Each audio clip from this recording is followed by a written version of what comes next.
Welcome everyone to GB News Originals. My guest today is Lieutenant Colonel Daniel Davis, former military man, the host of the Deep Dive podcast. So a man well placed to offer insights into the ongoing misery and horror of war in Ukraine. Also insights into the bigger picture. Thank you, sir, for making time for me. Always a pleasure to be here. Thanks for having me. Now, we're recording this towards the end of the countdown to the summit in Alaska between Presidents Trump and Putin. For the record, and depending when viewers catch up with this, what is your best and worst case scenario regarding an outcome from those talks? Or is it likely to be another nothing burger? Well, yeah, the reality is literally all three of those are possible today. You could get a nothing burger where everybody just agrees to have another talk and nothing at all is done.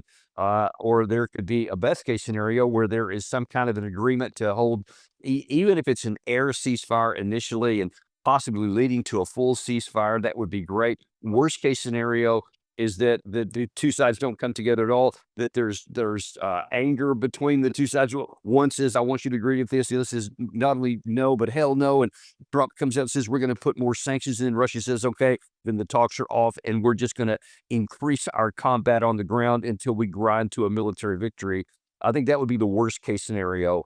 My guess is that there'll be something closer to the positive side of it in terms of, because I think Trump needs a positive outcome. I don't think that he can benefit either domestically or internationally if he comes and just has a big blow up that ends up with nothing. I think he needs to get something out of it. So my guess is that there's, I'd say, better than a 50-50 shot. They at least come away with some a willingness to do a limited air ceasefire between the two sides, the Ukraine and Russia.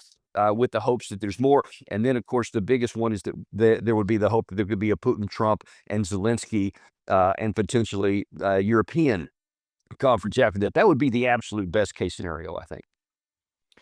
Why do you think it's happening now?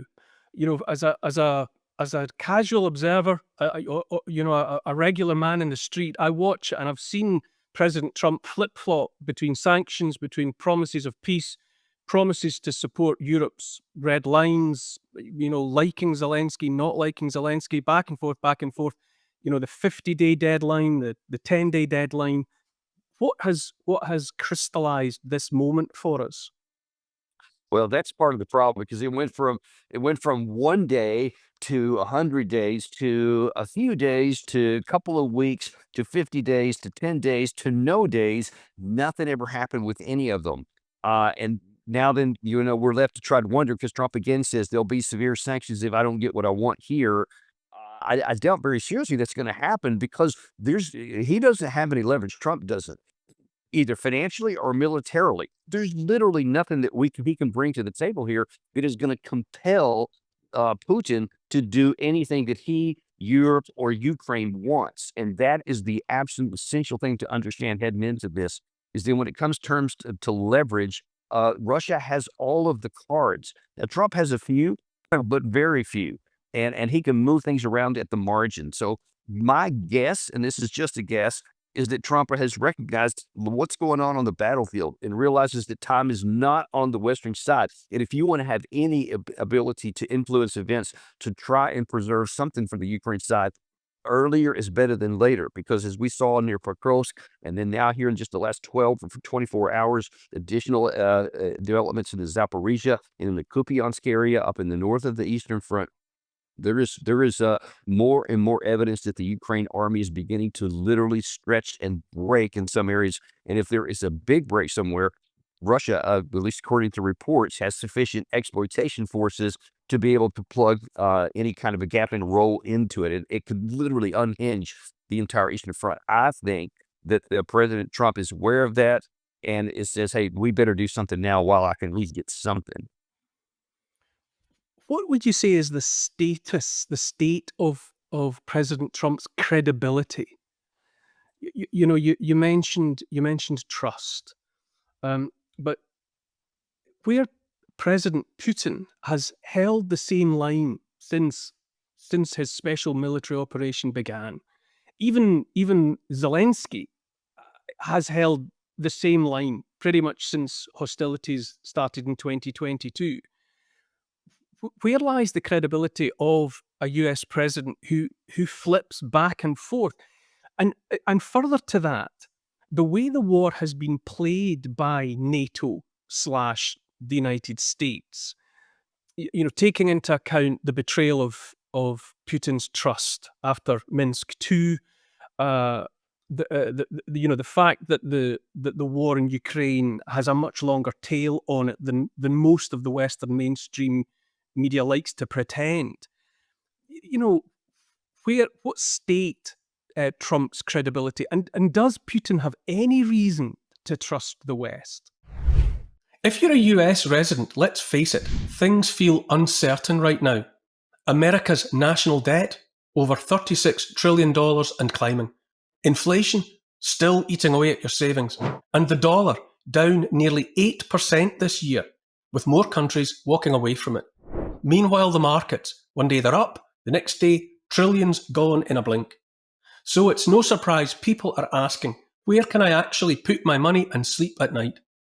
That's why more investors are turning to gold and silver. Gold's up over 24% this year, smashing records and soaring past $3,300 an ounce. And some analysts say we could see $6,000 gold before the end of Trump's term. And silver, it's heating up fast, driven by demand in tech, solar and defence. Some analysts say it could double in value this year.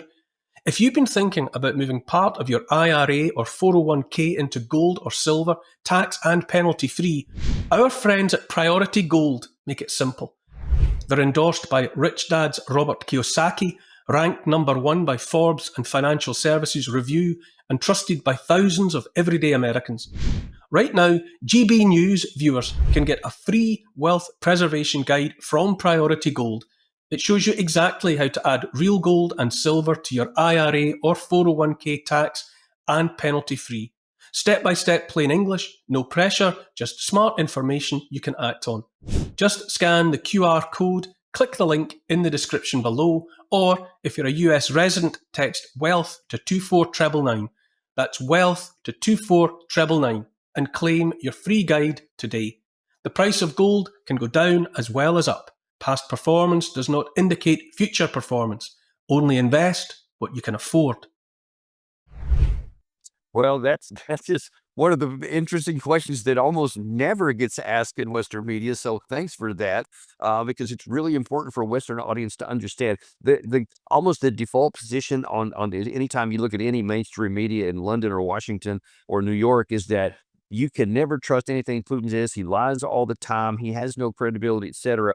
And they turn literal and total blind eye to the other half of that equation, which is vital to understanding. If we want to get to an outcome that is beneficial to our side, or at least the least bad, which is probably the best thing we can get at this point, we've got to understand both sides of this equation. And right now, trust is nearly non-existent anywhere.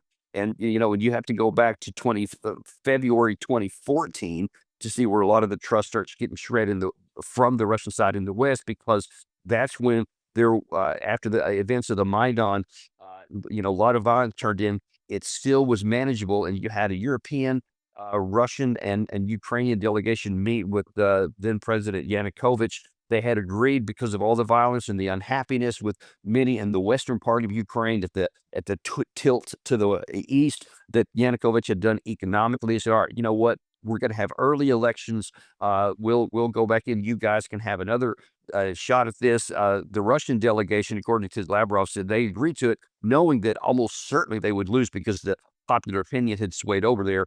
But then before they could even get 24 more hours later, Yanukovych was driven out. And then everybody from the United States and the West took the side of the protesters against the legally elected government, drove him out, and there were no elections. And that just really led to the civil war that broke out for the next 8 years, in the midst of which was the Minsk agreements that you talked about.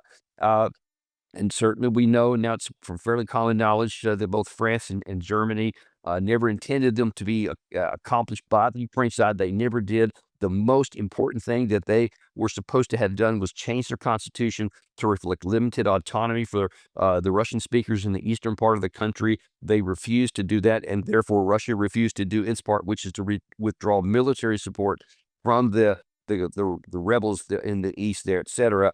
And then that festered into 2022, where, and it's also important to note, then on the eve of this, Russia said no NATO, no NATO inside Ukraine. Jens Stoltenberg said nobody is going to tell us who can and can't come into NATO. Ukraine is coming into NATO. Russia said, according to Stoltenberg himself in 2023, if you keep pushing this line, there will be conflict. And he said, yeah, do whatever you want to do. So, I know from a diplomatic contact of mine in Washington that when Biden met Putin in June 2021, he also told him a similar thing. Putin told to Biden that we'll use military conflict if you press into Ukraine. And Biden reportedly told him, yeah, do whatever you want to do. We'll crush you with sanctions, etc. So then Putin felt like he had no choice at that point. You can argue whether he did or not. I have argued that there were still other avenues, but it doesn't matter what I think or anyone else. That's what he did because of what we said. We could have prevented war. And I won't go through all the lineage, but, Istanbul in 2022, of course, the 2023 opportunity after the failed offensive to come to a diplomatic settlement, the June 2024 opportunity, and the one we have before us now. Every time Russia has been willing to negotiate, and every time we don't take the diplomatic off-ramp, the terms get worse for Ukraine. And I think that right now we are at the most pivotal point of the entire conflict. And if we don't take this diplomatic off-ramp, and that means giving into some very draconian positions from the Russian side, no question about that, then the alternative is going to be a military conquest of Russia by the Ukraine side here, because it's going to be really hard for Putin to trust anything that Trump may say. And we'll just hit on that for a second. You talk about Trump, because he's been literally all over the map about what he wants. And I don't think anybody knows, even inside the administration, exactly where his values or what his, no penetration line, so to speak, as we say in the military, what his strategic view is, what his outcome is. What does he even want to get? I don't think he knows, other than, I'm just being honest here, I think he wants the war to end because I think he's genuinely concerned about the loss of life on both sides of the line. And I think he really wants a Nobel Peace Prize. He's been talking that up in the last 24, 48 hours as well. And so I think he will say and do almost anything to get an end to the war so that he can get credit for bringing the war to an end. And that plays to his ego. But look, if he succeeds in that, if he stops the killing, then that is a fantastic thing, which we should take in. Whether that can be sustained is going to be up to a lot of diplomatic people on both sides of the line, Europe, Ukraine, Russia, etc. So, it's a lot of hard work to go, but if we can take one good step that stops the killing, that's a good thing. Thank you so much for that. I think it's so important to be reminded, even in shorthand, of the long tail that hangs off of this conflict. And that so much of it is deliberately lost in the, I suppose, the fog of war, but the disinclination of the West, the Western media, and large parts of the population of the West to face up to what really has been happening in the relationship between NATO and the Russian state and the Russian Federation since the 90s.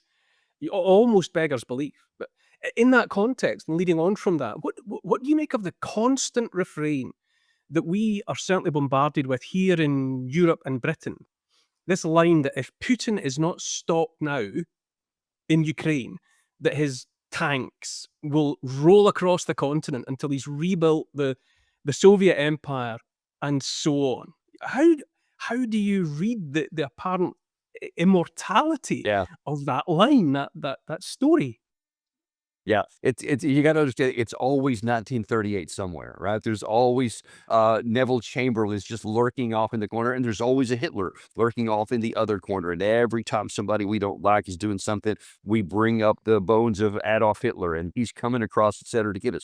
But here's the thing that unfortunately few do, because they don't want to. They want to bring up the specter and scare people into saying, "Oh my God, you have to do this. We have to rearm Europe. We have to get ready for a war in 3, 5, or 7 years," according to Mark Rutte, et cetera, is because if you look at the fundamentals of first of all, what did happen in 1938, what did happen in 1939 when the war actually started, and before that even, and you had Hitler, who had made, so with Mein Kampf and several other things, many of his speeches, he had continental aspirations. And so he had built a military juggernaut that was capable in terms of air power, air defense, armor capability, the size of his forces, his naval capacity. He had the capacity to lead a European-wide carnage, and he had the intent to do so. And most importantly, there were no nuclear weapons back then. There was no NATO. It was a bunch of independent countries. So the fundamentals that existed back then, and this, of course, was kind of just barely 25 years on the heels of World War I, which just, soaked the blood of Europe and all kinds of blood that nobody wanted to see repeated. So there was reason for them to try and avoid a war. So I don't think that even historically, Chamberlain deserves complete condemnation. He was trying to prevent another repeat, which of course ended up happening anyway. Today, though, you have to look at the capacity. Does Russia have a juggernaut military that's capable of rolling off into Europe? No, there's no longer a bunch of independent European states. Now then there's NATO. And so they have the cumulative capability. There is the air power that's dynamic from the West. It's one of the biggest assets we have. Air defense is very weak, unfortunately, because we've made ourselves weak because of all our support for Ukraine and the absence of investing in the capacity to produce enough air defense interceptor missiles. But most importantly, there are Britain and France and the United States that have nuclear weapons. Ergo, unlike Hitler in 1939, if Russia had the juggernaut conventional force, he could never attack into Western Europe without the risk of Article 5 turning into a nuclear confrontation, which he knows so well. They talk about it a lot. And so even from that perspective, though, if we could stop for a second and conventionally, look, it's funny because we, on the one hand, mock Russia for their incapacity. On the other hand, they're Hitler Part 2. They have only gained, and they've been mocked about this for a lot in the last month or so. In the 18 months, it expired in June, they said, Russia only took 1% of the additional territory in the East. But then now all of a sudden, this same incapacity is going to now roll into Western Europe. It belies any kind of rational, honest evaluation of the conventional capacity of the Russian side here. And when you look at how far they can project power, they just had this a big breakthrough in the last 4 or 5 days north of Pokrovsk, where there was nearly a 20-kilometer penetration into the Ukraine lines. It's the last Ukraine line, by the way, of well-defended areas. They have rushed their final theater-level reinforcement force, the Azov Corps, to try and blunt that. Right now, it appears that they have succeeded in preventing any more penetration. Russia apparently is moving up more exploitation forces, but they're having a hard time on it's about a 7 or 8 kilometer wide front and about a 10 or 20 kilometer penetration to exploit that. In the last several days, when if they had been really capable, they would have been able to pour more forces through there before the Azov Corps came in, and they weren't able to do it. Now, given that kind of performance, where is there this idea that they're going to roll into Europe? They don't have the conventional capacity. We do have the nuclear capacity and the conventional capacity to cause a lot of trouble there. And as important, Russia has never said anything about wanting any of this territory. They have said they want security on their flank, that they don't want NATO right up to their border in Ukraine, which is different and militarily worse than the Baltics. That represents a much smaller military task to defend against. But the one in Ukraine, if it had fallen fully into NATO, would have been an existential threat. Ergo, that's why they chose to have the attack that started in February 2022, et cetera. So you can hate Russia. You can say that everything they did was wrong, and that's the opinion many have, and there's some justification to it from the Ukraine side especially. But you can't go from I hate Russia to they're going to attack us all, so my God, we have to all get ready, because they can't. But with or without the practical ability and ordnance and the rest of it to prosecute a kinetic assault on the European continent, there's no evidence of any intent, is there? I listen to commentators like John Mearsheimer, and he has pointed out, and I've got no reason to disbelieve his analysis, that there's not a shred of evidence that Russia has that intent anyway, and that on the contrary, it's been NATO since the 90s that's advanced 1,000 miles into Europe, leaving military bases here, there, and everywhere. Such that it's hypocrisy at one level to accuse Russia of possibly contemplating doing something that effectively, de facto, NATO has already done. Right, and we just don't wanna look at that. We don't wanna accept that line of reasoning you just said because we're the good guys, Russia's the bad guys. Good versus evil, obviously. You don't have to analyze it because we just know the Russians have always been evil anyway, all during the Cold War, so they still are. And besides, all we're doing is a defensive alliance. We're just, nobody can tell anybody who can't come into our alliance, and we don't pose a threat to anyone. We say that to ourselves all day long, oblivious to the fact that if the situation was reversed, we would be far from concerned. If it was Russia that was moving to the west and said, "Look, we're going to put some of our troops in for U.S. for Mexico or Canada. We're going to work with them, but y'all don't worry, we're not against y'all. It's just us a defensive alliance in case you want to do something. But if you don't, you have nothing to fear. We're not doing anything." We would not for 1 second, if it was Russia or China, God forbid, which would alarm people even more, had anything to do with anything in our hemisphere, much less on our borders, we'd be going crazy. As a matter of fact, there's a lot of people from both NATO and the United States in Asia that sounded all these alarm bells because China has moved some artificial reefs not too far off of their shore into the South China Seas, et cetera.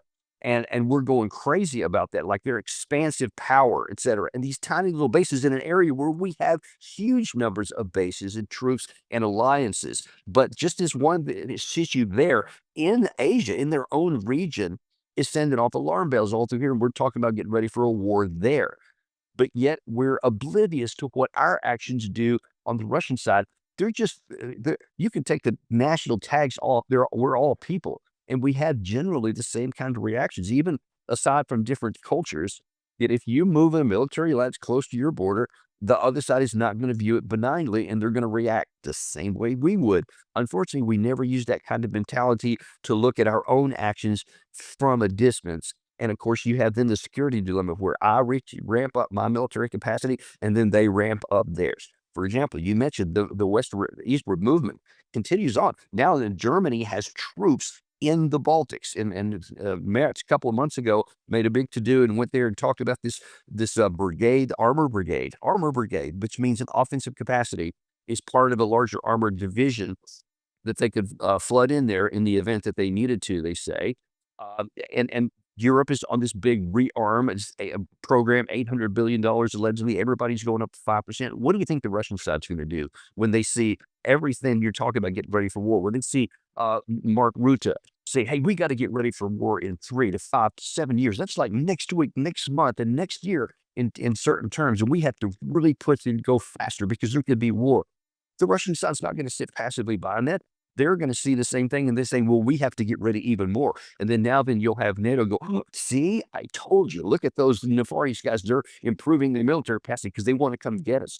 And you have both sides fearing the other and they taking progressive steps. And then all of a sudden there's a war that nobody wants, nobody can win, and all too easily could go nuclear. It is potentially self-destructive what we're doing. And yet that is where we're headed. Do you think, in reality, the US and more, perhaps more, the countries of Europe, or some of the countries of Europe, simply need war, the threat of war, actual war, perpetual war, because it's all they have to distract populations from grim realities at home. To some extent in the US, Yeah, but also in Europe. that's the intent or the reason behind it is up for debate. There could be some nefarious intent to do that on purpose. I rather doubt it. I think that this is more like a self-perpetuating momentum that nobody knows how to get off, and the people who benefit don't want to get off. Because I mean, we're not talking about just since 2022. I mean, you can go back really since the end of the Cold War, and we keep moving things further to the east. We had of course, after 9/11, we had the war in Afghanistan, which then turned into the war in Iraq, and we never wanted to get rid of those wars at all. We're still in Iraq to this day.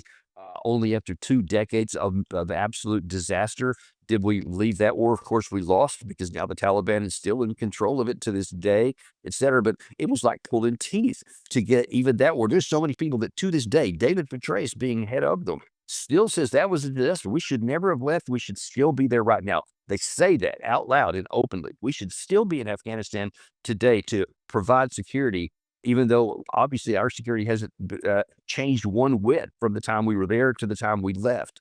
And then now then you have specifically in Ukraine, you're talking going all the way back to 2014 and all the things that both Obama and then Trump did in his first term, and then Biden did once he became president, and then supporting. Nobody even wants to talk diplomacy. Literally nobody in Europe, nobody in the previous administration. I mean, they wouldn't even talk. They only talked more war, more sustainment, even though any kind of rational military analysis would have told you you're not going to defeat conventionally Russia. Because if you started to, if you put enough stuff and somehow the Ukraine side started winning, almost certainly you're going to end up with tactical nuclear weapon use, because Russia is not going to allow their forces to be defeated by the support of the entire Western alliance using the Ukraine army as the cudgel. They're just not going to do it. So they didn't give them everything they needed. They just gave them a lot of stuff to keep the war perpetuated. Whether that was to distract from something at home or just because there are certain vested interests that will perpetually make money because of that, I can't say. I don't have any knowledge. I can tell you for confidence, certain, however, that this is not a rational policy. It will not bring us security. It will end up bankrupting us and could lead to a nuclear clash. Even if it was only conventional clash between us and Russia, it would be catastrophic for the entire continent. And God help us if we ever get there. To look at the bigger picture, I feel that we in the West, I mean, the US, we tend to look barely beyond the end of our noses strategically. It's, what's happening right now, this moment. But I do get the sense that, at least in this context, Russia looks further. And with that in mind, beyond Ukraine, but let's say we get to the end of the conflict in Ukraine,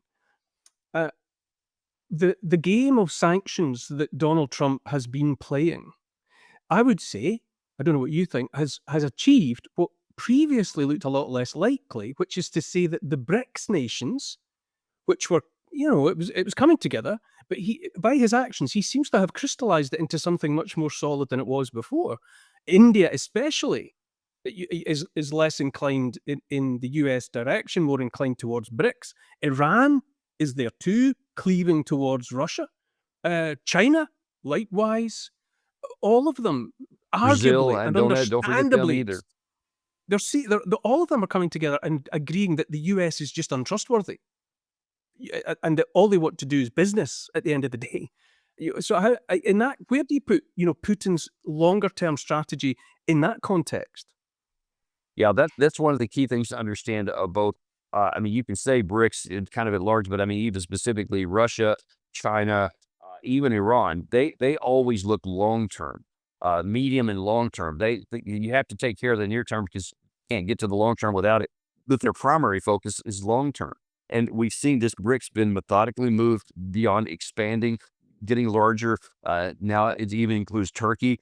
There's I think there's 20 something nations that are either fully a member or a partial member moving towards diplomatic. There's apparently more than a dozen others that are on in different negotiating process to come in, because they see increasingly that they're looking for places to put the stability where they can put economic advancement, because they don't want to go to the U.S. side, which has historically been rock solid and where everybody wanted to come, to include even the Soviet Union and Russians after the end of the Cold War, because we had genuine and earned stability and people could benefit from our markets, et cetera. And there was a win-win capabilities. Now then, that presently doesn't exist anymore. We are now very unstable, and we are pernicious with how we use the dollar and our economic clout, and we try to use it to compel compliance with whatever we want on any kind of issue, whatever big, medium, or small. And people are tired of it around the world. And you mentioned India, because I think that is the biggest issue right now. Because look, you are trying to get India out of BRICS and back into our orbit, and you're trying to use India as America, trying to use India to balance off China, even in Asia. And instead, you're giving them every incentive to run to China. Now, I'll tell you a quick incident in Washington, D.C., where I'm based out of. I had a conversation with a certain diplomat who's a very good friend to the United States a couple of weeks ago. And they were talking about how, listen, there is alarm among some of our allies. And they specifically mentioned Japan and South Korea because they had seen what happened with the economic negotiations with the European Union, where they looked like they were railroaded by the United States, and they have to have all these billions of dollars in business invested into the United States. They have these tariffs put on them where there is little or no tariffs in return. So it was a kind of a bully situation. Japan was seen as rolling over and getting waylaid by Trump, even after they had agreed to terms that were highly beneficial to us.